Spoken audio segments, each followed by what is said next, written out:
குலதெய்வத்தை வீட்டிற்குள் வர வைப்பதற்கு ஒரு எளிமையான வழி.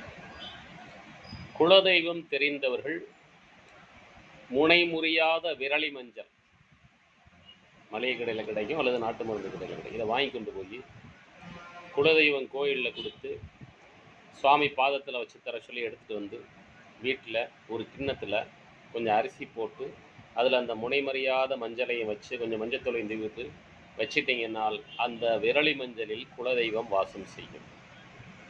சரி, குலதெய்வம்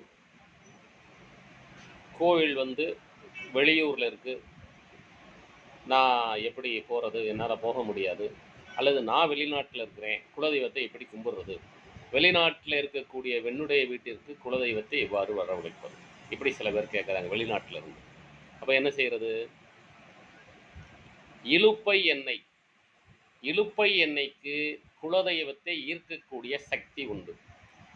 இலுப்பை எண்ணெயை வாங்கி வீட்டில் ஏற்றி ஓம் குலதேவதா போற்றி, ஓம் குலதேவதா போற்றி, ஓம் குலதேவதா போற்றி அப்படின்னு 16 முறை சொல்லிட்டு நீங்கள் உங்கள் வேலையை பார்க்கலாம். நீங்கள் எந்த நாட்டில் இருந்தாலும் குலதேவதை உங்கள் வீட்டில் வாசம் செய்யும். மிக எளிமையான ஒரு சூட்சும வழி இது. வெளிநாட்டில் வசிப்பவர்கள் இந்த சூட்சுமத்தை பயன்படுத்துங்கள். கண்டிப்பாக உங்கள் குலதேவதை உங்களுடன் நிற்கும். வெற்றி நிச்சயம்.